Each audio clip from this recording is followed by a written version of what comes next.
Hello boyos, Rich Boy J here back in with another video, and this is going to be the LEGO Star Wars MOC Showcase Episode 8. This is a series I have created to highlight some of the best MOCs I've come across on the internet, so if you find yourself impressed by any of the MOCs in this video, all I ask that you go to the links I've included in the description and support the builder by giving them a like, comment, or even a follow. Alright, the first build we're going to take a look at today is a beautiful build of the Varactyl that Obi-Wan rides in episode 3. This is a Boga build by Markus Rollhuhler. Hopefully I pronounced that correctly, but man, is this thing incredible. So for one, I really want to say that this is probably one of the best brick-built creatures I've ever seen in LEGO, and there are just a variety of techniques he uses throughout this thing that are very intriguing, and I think they just combine to make a really nice looking Boga. So the first thing that stuck out to me is the fact that he's using minifigure arm pieces as the toes on the Boga, which is kind of hilarious. And when I first saw it, I was looking at the back foot and I was thinking, oh, maybe the arms are just kind of laying there. But then, like, if you look closer, you can actually see that, for one, they're on the front feet as well, but then also he has basically the hands connected to the actual build. So yeah, I believe those aren't just kind of laying on the ground there, but they're actually connected to something, which is pretty cool. Like, I've never even considered that technique, using a minifigure arm with the hand connected to whatever bar in order to use it as a detail. So that's something, I mean, I would definitely have to consider down the line if I find myself needing to design something that looks like that. And one of the other things that stuck out to me are the plume pieces that he used on the tail. For one, I like just the general shape of the tail. It looks very dynamic, but I feel like throughout this series I've been finding various awesome uses for those plume pieces that previously I really would have only used in Trans Orange for Fire, but now I've just been seeing them used in so many different ways. Specifically, these dark green ones I've been seeing used as grass in the previous MOC, and then on this MOC it is used for details on the tail. So I like that a lot. It looks very nice. If you look at the head of this thing, you can see that there are just a variety of limb pieces used, and it's kind of crazy to see just how detailed and complex the head of the Boga is. I mean, there are just so many small pieces in there and various uses of hands, arms, feet, various things in that build, but it combines together to make a really good looking head of a Boga. Like, I really can't complain about the way that thing came out, and I mean, it's a pretty ambitious project. Doing a brick build creature face, especially at this scale, could not have been an easy task, but it looks like he did a wonderful job at it. And I'm not entirely too sure how articulate this thing may be. It looks like there's mostly like ball hinges used at the hinge areas of the thing, so you could just be able to pose it. But I mean, if we don't get a new Boga just mold anytime soon, I can see myself wanting one of these guys around to make up for it in my collection. Like, this thing looks very detailed. I think I'm usually partial to just a big mold of like a big fig rather than having it brick built, but this is definitely something that, I mean, like, it's just a beautiful build. It's an artistic build, I feel, and it absolutely can hold its own against the big figs. So all in all, wonderful MOC. I've actually been dying to get this thing on the showcase, so I'm glad I can finally show it off to you guys. Now we're going to take a look at this week's photography-based build. It's called Wretched Hive by David Zambito. I think this one involves quite a few more like MOC and building techniques than the one we had last week, but I really just can't deny how amazing this is. For one, it's just a wonderful idea. I think that Tatooine is easily one of the most iconic locations in all of Star Wars. Like, whenever I think of just the essence of Star Wars, Tatooine is easily one of the first things that comes to my mind, especially with A New Hope being my favorite film. And this is just such a wonderful image. Like, I could totally see myself wanting a framed version of this. Like, it's just so cool. It's an iconic scene from Star Wars in itself, with the main characters overlooking Mos Eisley, and I mean, I really just can't say enough good things about this. I love the idea of it, and I think it's executed very well, with kind of having the characters blurred out in the foreground, and the rock fixture over to the right of them, and then you just see the vast landscape of Mos Eisley with the various buildings kind of popping out in white in the tan and dark tan desert. So I really do just love this build so much. This is easily one of the best photography builds I've ever seen. I think it just employs some good MOC techniques, having the micro scale Mos Eisley in the background, and man, just talking about this thing really makes me want to just get this thing framed and put somewhere in my Lego room. So amazing job on this thing. I definitely want to know what you guys think about this build and picture in the comments below. I like having interesting photography based builds in this series, so I definitely want to know, one, how you feel about it in general, like these types of pictures being in the series, and also just what you think about this particular build. So definitely let me know in the comment section below. This next MOC we're going to look at is called a Jawa trading post by Cenic, and this really stuck out to me just because I feel it's really a unique idea. It's not something you see too often done in Lego, and I like it a lot because I feel like it just fits so well within the lore of Star Wars. Like in the films, we see the Jawas riding around their sand crawling, and they would kind of set up shop outside various homesteads to make sales, but I could imagine them having something a little bit more established set up like this, like a Jawa flea market almost, and they would just be trying to, you know, pawn off the various things I've come across in the desert. So I love the droids that are literally chained up over in the corner over there. That's just a funny thing to imagine. And then there's just various like bins of looks like parts and various tools and such, and maybe even like droid parts specifically in those crates throughout the middle of the trading post. And then I mean, just the scene looks really good as well. I think the minifigure placement is pretty nice. The fact that old Ben is kind of trolling around there is kind of funny as well. I really do like the use of those Jabba sail barge sail pieces at the top of it to create the roofing of the actual outpost. I think that, I mean, a lot of people use those, and it makes a lot of sense because we don't get a ton of big cloth pieces like that, and it usually looks pretty good. I really can appreciate anytime a person gets to use those Jabba sail barge sail pieces to implement into a MOC like this. The next picture is just a really good scene setter of the MOC, as I'd like to call it, with the Jawas carrying a droid throughout the outpost. I imagine they're either taking him to where he's going to be locked up, or maybe he wasn't working, so they're taking him off to the back to be repaired or something like that. And I don't know, I really like the idea of the scene. There really isn't too much to talk about it. It's a pretty simple MOC. However, what it does make me want is just to see an expanded version of this. See, like, maybe if this isn't like a complete Jawa flea market, maybe it could be like a Mos Eisley flea market, and there would just be various vendors throughout the entire thing trying to pawn off whatever goods they have to sell on Tatooine. And I don't know, like that's just, I think that would just fit really well into the lore of Star Wars. So yeah, if someone's out there, do a Tatooine flea market or Tatooine trading outpost type of build, I would certainly love it, and it almost would for sure make it into the MOC showcase. So all in all, I think this is a wonderful build, a simple build, a nice thing that you could put on your shelf, and it fits really well into the lore of Star Wars. It isn't something that we've seen before in a film, but it certainly makes sense, and we could easily picture it anywhere in the world of Star Wars, and I always appreciate things like that. The next build we're going to take a look at is a gorgeous Starkiller base battle between Rey and Kylo Ren build by Sochorec. I'm so glad I can show this build off and kind of talk about my interpretation of it, given that I'm going to be doing a Starkiller based MOC coming up soon. It's nice to be able to talk about these MOCs and, you know, the things that I'm actually want to use from it in my future Starkiller based build. So first thing that stuck out to me about this build is easily the trees. If you view this scene, I mean, one of the most defining characteristics of the battle is just the many trees surrounding them, and really just the location in general. I really do just love the battle between Rey and Kylo Ren in episode 7.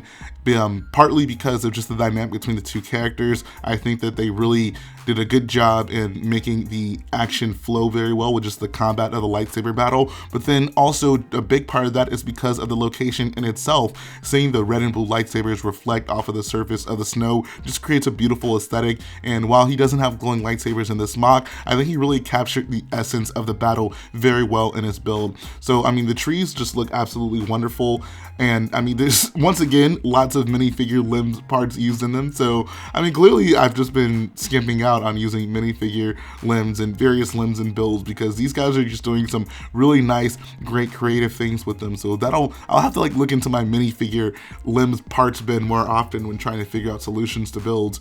But yeah, like the trees look really nice. They're not huge like they should be. Like they're obviously in the winter, so there's various like white limbs and horns and stuff on them to kind of recreate the various snow elements. But obviously the leaves have wilted off and died, so that's why they're just very bare trees. But I think they actually actually look really, really nice. And I think just the rock work on the MOC is really nice as well. I always love seeing rock work that's a combination of like dark gray mountains as well as white snow. And I mean, this MOC is certainly no exception to it. Having the little pathways in the rockway is actually really cool. Like I can look at the scene and I really just know exactly what part he was looking at recreating from the film. So I think he just did a really good job at recreating the scene that we see at the end of The Force Awakens. And I mean, I just like this as a vignette, you know. We just recently got that Starkiller base set. Obviously that really doesn't hold a candle to this MOC, but I can see myself, even after having to build a big Starkiller base MOC at a large scale, keeping maybe some part of it around, or building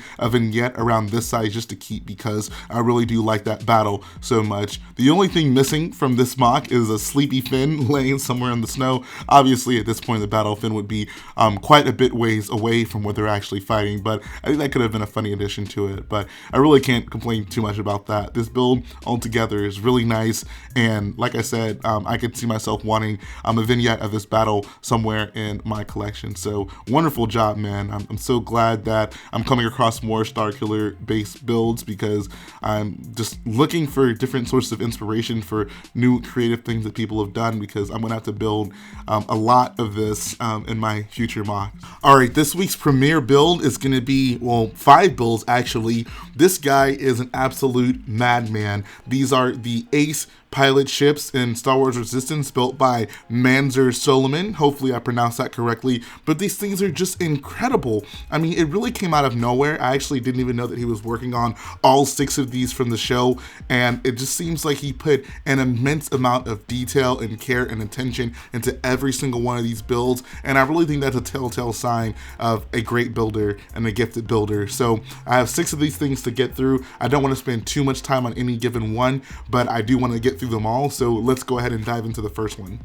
Firstly, we'll look at the Fireball, the most notable out of all the ships. I guess technically the Fireball isn't an Ace pilot, it is instead the main ship of the show. It is the ship that is mostly piloted by the main character, Kazuda Xiono. And of course, everyone's big question is, why didn't LEGO make this set? Why wasn't this in the first wave of Resistance sets? And I wondered that as well, but when you have builders out there who are making great, accurate, beautiful models of these ships, who needs LEGO to make them? I mean, this thing is just absolutely incredible. The general shape of the ship, I think he just gets down perfectly, and you can see there are some very complex things going on, especially on the side hull of the ship. I think in the description of the picture himself, he stated that he exhausted his brain trying to figure out how to get a lot of the details down on this thing, but it just looks just amazing. Like, I really can't say enough good things about it. It looks exactly as it should. If we go on to the next picture, we can see if the ship is landed right now. I don't know why this surprised me, just given the overall detail of these builds that they have landing gear, but it definitely made me happy seeing that you can have these things in like a flying position as well as a landed position. In this photo, you can get a good view of the back of the ship. I really do like the usage of those tubes on the back, and the fact that he also went through the trouble of adding stickers to all of these to make them look even more accurate is just amazing. You can see on the side, he has a little cute little Gorg on the side of the build right there, and I mean, you're gonna see tons of things like that throughout all these ships. I really would like to spend more time on the Fireball since that's the most important ship, but I want to get through the rest of the ships. But this thing is just incredible. I want one of these in my collection. I want all these builds in my collection. If we go on to the next picture, we can see we have Yellow Ace, which is piloted by Bo Keevil. You really don't see this ship in the show too much, just from what I can remember, but I think that he did a really good job at building it. I think that the combination of the yellow color, as well as I believe that's the bright light orange color as well, looks really good on this build. If we go to the next picture, we can see that there's quite a bit of wing articulation as well. I honestly didn't even know that from the show, but from a builder that is this detailed in his builds, I'll take it from him that there probably is quite a bit of wing articulation on the actual ship, and I can appreciate him adding those details into the actual build. If we go to the final picture, we can really see the extent of the wing articulation on this thing when it's in its landed position. And oh man, this is such a cool ship. Seeing all the cool poses he was able to get it in for his Lego build, I really actually would like to see this thing a little bit more often in the show. So it's kind of cool to see, like, you know, a Lego build that can get you more interested in the canon version of the ship. So I can appreciate that. If we go on to the next ship, we have Red Ace, which is piloted by Freya Fenris. I think this design is probably my favorite design out of all the Ace ships. I think it's probably the most in line with like traditional Star Wars. I think the front of it is very reminiscent of an A-Wing, so that's probably the biggest reason I'm attracted to it. But I think the color scheme on this thing is just beautiful. Like it's perfect. Like red is one of my favorite colors, and I think they just it just looks really cool on the actual ship. And I mean, the builder obviously did a wonderful job. I really do like the use of those sandwich tiles towards the front on the hood of it to get that general like red and white pattern on there. And of course, once again, the usage of stickers on this thing is just absolutely awesome. Like, what a way to take your build to the next level, to really make it look detailed, you know, to implement your own custom stickers that replicate the actual markings on the ship in canon. So I can't give him enough credit for going through the trouble of doing that. I can't even imagine how much just work he had to do to get those looking correct and then actually putting them on the build. So well done there. If we go to the next picture of the red Ace vehicle, we can see here it is parked once again with the landing gear, and I don't really have too much more to see on this build on this picture other than that I really do like the angled wings. I think that just looks really cool. Next up, we have Green Ace, piloted by Hype Phazon.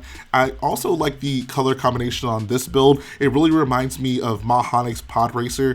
If you don't know what that is, give it a Google search. You'll know exactly what I'm talking about when you look at it, with the bright green and the bright yellow kind of popping. And I don't know, I really do like the color combination. That was one of the pod racers I actually built for myself, so this just kind of brings back those memories. If we go on to the next picture, we can just get a good look at it parked. And once again, you just have to appreciate the various stickers that are used throughout these builds. I can't, like, I would really wonder, like, if he had to go through and actually like recreate all the photos on these, because I can't imagine they're like good high-res images of any of just the markings on the ships in themselves. So I mean, I can't even imagine what he had to go through to get those. But once again, they really just do a good job at making the ship look nice and accurate. And I mean, even if Lego were to go through and design these builds, I can't imagine they would look this good. I really do think that he has created, if not the perfect version of these builds, then definitely the almost perfect version of them. So wonderful job on Hype Phazon's vehicle. Next up, we have Tora Doza's Ace Pilot vehicle, and this one I think probably employs some of the coolest techniques. He used a lot of those like Technic panel pieces throughout the entire build to give it some nice curvature, which I can appreciate. And once again, I love the color scheme on this one as well.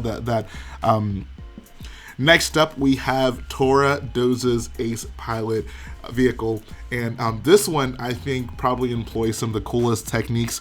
He used a lot of those like Technic panel pieces throughout the entire build to give it some nice curvature, which I can appreciate. And once again, I love the color scheme on this one as well. That blue and orange I think combined together to make a really nice looking build. If we go on to the next picture, we get an even better look at just the curvature of the build overall. There are like some really subtle angles that he had to capture on this model, and I think it just looks really good. So excellent job on that one as well. Finally, we have the Black Ace vehicle, piloted by Griff Halloran. Now, this is actually a set that Lego made. This was in the April 1st wave of sets this year. And I mean, if you just look at this next photo, this guy literally blows the Lego model out of the water. I feel like I could literally spend all day sitting here and looking at this vehicle and just like finding interesting building techniques just to get the color patterns on the wings. Like, there's obviously some like stickers used in this, but a lot of it is actually brick built with just various slopes, and I am really just blown away by this model, especially having like Lego's interpretation to compare it to. This guy just did a wonderful job on this one in particular, and I mean, I could literally do an entire video on just these Ace pilots. I'm going to probably be talking about these things for quite a while in this video, but man, this thing is just absolutely awesome. But really, that's all I got for you guys this week. I hope you enjoyed looking at these beautiful models I had to show you. I really do feel like those Ace Pilot vehicles just amazed me so much. And I mean, with detailed builds like that, I mean, I have to say that that guy has pretty quickly become one of my favorite builders, just because he went through and designed something from a show that I really don't feel gets enough justice when it comes to Lego sets. And of course, with the people that are making MOCs based on it. So, you know, with those ships out there, all I can hope for is that we eventually get minifigs for all the pilots on those ships, because that would really just be the perfect addition to some otherwise wonderful builds. And that's going to finish up this week's episode of the MOC Showcase. I hope you guys enjoyed looking through these beautiful MOCs as much as I did. And like I always say, if there's anything you guys do, make sure you go ahead and support the builders featured in this video. The least you could do is just go to their Flickr page, drop them a like, comment, or even a follow. I'm sure they would sincerely appreciate it. With the video coming to a close, all I ask is that you support the video by hitting the like button, support the channel by smashing that subscribe button, and I'll be back again very soon.